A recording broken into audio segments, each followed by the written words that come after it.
తాడు బొంగరం లేని వాళ్ళని ఇద్దరిని బిల్లారంగల్ని ఊరి మీదకి వదిలేడు. వాని మీద వీడు, వీని మీద వాడి ఇద్దరికి నమ్మకం లేదు. ఈయన పొద్దుగాల ప్రెస్ పెడితే ఆయన సాయంత్రం ట్విట్టర్లో పెడతాడు.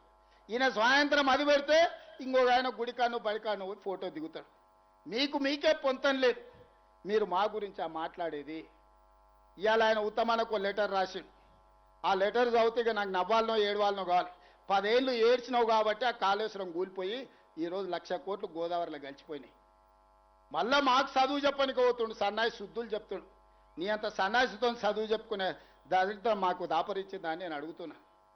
అందుకే మిత్రులారా, ఇవాళ వేదిక మీద నుంచి అటు గోదావరి జలాలలో జరిగిన అన్యాయాన్ని మహారాష్ట్ర ముఖ్యమంత్రిని అడుగుతాం, కడుగుతాం, అవసరమైతే మెడలు వంచైనా గోదావరి జలాల మీద తుమ్మిడి ఎట్టి దగ్గర ప్రాణహిత చేవెళ్ల ప్రాజెక్టును కడతాం. ఖచ్చితంగా భారతీయ జనతా పార్టీ నాయకులు కూడా మీరు అనుకుంటున్నారేమో, తమాషా అనుకుంటున్నారేమో, మిమ్మల్ని ఆదిలాబాద్, మెదక్, అదే విధంగా నిజామాబాద్, కరీంనగర్లో మీరు ఎంపీలుగా ఉంటాం అనుకుంటున్నారేమో. గోదావరి జలాల మీద మహారాష్ట్ర ముఖ్యమంత్రి దాగుడు మూతలు ఆడుతుండు. చర్చలకు రమ్మంటే రాకుండా పారిపోతున్నాడు. ఎన్ని రోజులు వారిపోతారు? మిమ్మల్ని ఊరు నుంచే తరిమే రోజు వస్తుంది. మర్యాదగా మహారాష్ట్ర ముఖ్యమంత్రిని చర్చలకు పట్టుకురండి. గోదావరి జలాల మీద తుమ్మిడేటి దగ్గర ప్రాజెక్టు కట్టి 100 టీఎంసీల నీళ్లు తీసుకొచ్చి శ్రీపాద ఎల్లంపల్లిలో పోసి ఆదిలాబాద్, కరీంనగర్, నిజామాబాద్, మెదక్ వరకు రైతాంగ కష్టాలు తీర్వడానికి పక్క ప్రణాళికతో ముందుకు పోదాం. గోదావరి జలాల సమస్యను పరిష్కరించుకుందాం. ఇక కృష్ణానది జలాలు 60 ఏండ్ల నుంచి రావణ కాష్టంలాగా రగులుతుంది. 60 ఏండ్ల నుంచి రాయలసీమలతో కొట్లాడాలి, ఆంధ్రలతో కొట్లాడాలి, గుంటూరు గుడివాడతో కొట్లాడాలి. ఈ సమస్యకు శాశ్వత పరిష్కారం వద్దా? పరిష్కారం కావాలంటే చర్చలు చేయాలనా లేదా? ఇవాళ మనం మాట్లాడినప్పుడల్లా చంద్రశేఖరరావు దానికి అడ్డం పడతాడు. తిర్రి మాటలు మాట్లాడతాడు, ఎర్రి మాటలు మాట్లాడతాడు. అట్లెట్లా మాట్లాడతారంట. భగవంతోనైనా పక్క దేశంతోనైనా సమస్యలు ఉన్నప్పుడు చర్చలు చేయకుంటే ఎప్పుడైనా పరిష్కారం అయినాయా? ఆలి పంచాయతీ అయినా, పాలి పంచాయతీ అయినా ఓ పెద్ద మనిషిని పట్టుకొని పంచాయతీ తెంచుకుంటామా లేదా? రైతాంగ సోదరులారా, మీరు ఆలోచన చెయ్యండి. ఇవాళ ఎక్కడైనా ఏ సమస్యకైనా చర్చలు లేకుండా పరిష్కారం జరుగుతాయా? పక్క రాష్ట్రంతో నేను చర్చలు చేస్తా అంటే నా మీద బురద జల్లాలనే ప్రయత్నం చేస్తున్నాను. నువ్వు బురద జల్లినా, తల కింది కాలు మీదకి చేసుకున్నా, నువ్వు పోయి సీసల తలకాయ పెట్టి సచ్చినా, పక్క రాష్ట్రంతో చర్చలు చేసి డిసెంబర్ లోపల పాలమూరు రంగారెడ్డి ఎత్తిపోతలకు 90 టీఎంసీలకు వాళ్ళ మీద ఒత్తిడి తెచ్చైనా, కొట్లాడైనా ఆంధ్రప్రదేశ్ నుంచి ఎన్ఓసి తీసుకొచ్చి పాలమూరు రంగారెడ్డి ఎత్తిపోతలకు 90 టీఎంసీల నీళ్లకు అనుమతి తీసుకొచ్చే బాధ్యత నాది. అదేవిధంగా డిండి ప్రాజెక్టుకు 20 నుంచి 30 టీఎంసీలకు నీళ్లకు అనుమతి తెచ్చే బాధ్యత నాది.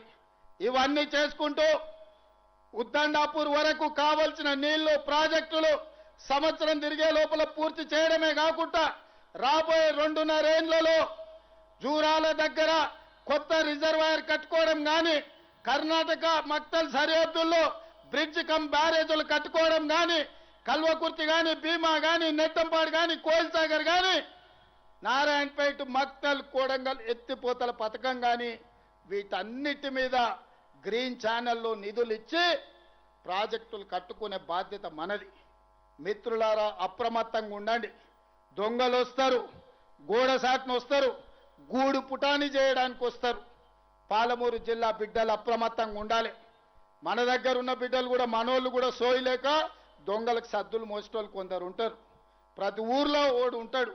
గట్లనే వనపర్తిలో ఒకైనా, మహబూబ్నగర్లో ఒకైనా ఆడొకడు ఈడొకడు మోపాడు. పాలమూరులో మంచి జరుగుతుంటే చెయ్యకపోయినా, సహకరించకపోయినా నోరు మూసుకొని ఉంటే మంచిది. చివరిగా ఒక్క మాట చెప్పదలుచుకున్నా. 94 నుంచి 2004 వరకు 10 సంవత్సరాలు తెలుగుదేశం పార్టీ అధికారంలో ఉన్నది. 2 సార్లు ముఖ్యమంత్రి టీడీపీ లైలు.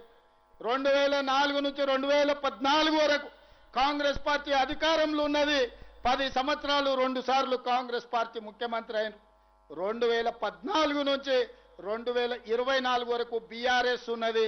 2 సార్లు చంద్రశేఖరరావు ముఖ్యమంత్రి అయిన. నేను ఇవాళ ఈ పాలమూరు గడ్డ మీద నుంచి, జడ్చర్ల పట్టణం నుంచి నేను చెప్పదలుచుకున్నా, 2024 నుంచి 2034 వరకు కాంగ్రెస్ పార్టీ 10 ఏళ్లు 2 సారి ముఖ్యమంత్రిగా ఉంటాం. ఇదే నా సవాల్ చంద్రశేఖరరావు. శాతనైతే రా చూసుకుందాం. 2029 ఎన్నికల్లో నీ సంగతి తేలుస్తా. రెండోసారి కాంగ్రెస్ పార్టీని అధికారంలోకి తీసుకొస్తాం. ఈ వెనకబడ్డ పాలమూరు జిల్లాను దేశానికే ఆదర్శమైన జిల్లాగా అభివృద్ధి చేసే బాధ్యత నేను తీసుకుంటా. జిల్లా ప్రజలారా, మీరిచ్చిన ఆశీర్వాదం, మీరిచ్చిన ధైర్యం, ఎవరితోనైనా కొట్లాడతా. గల్లీలో ఉన్న కేడీ అయినా, ఢిల్లీలో ఉన్న మోడీ అయినా, మీరు అండగా నిలబడి మీరు ఇచ్చిన గుండె ధైర్యంతో ఎవరితోనైనా కొట్లాడతా. పాలమూరు జిల్లాను అభివృద్ధి చేసే బాధ్యత నేను స్వీకరిస్తాను తెలియజేస్తూ మీ అందరి దగ్గర సెలవు తీసుకుంటున్నా. నేను ఒక స్లోగన్ ఇస్తా, మీరందరు దాన్ని కోరస్ ఇవ్వాలి. నేను ఔరేక్ బార్ అంటే మీరు కాంగ్రెస్ సర్కార్ అనాలి. సిద్ధమేనా? సిద్ధమేనా? సిద్ధమేనా? సిద్ధం అన్నోళ్ళందరూ చేయి పైకెత్తండి. ఔరేక్ బార్. ఔరేక్ బార్ అంటే కాంగ్రెస్ సర్కార్ అని గట్టిగా అనాలి. ఔరేక్ బార్. ఔరేక్ బార్. ఔరేక్ బార్. ఔరేక్ బార్. కాంగ్రెస్ సర్కార్. కాంగ్రెస్ సర్కార్. కాంగ్రెస్ సర్కార్. ఔరేక్ బార్. ధన్యవాదాలు సోదరులారా.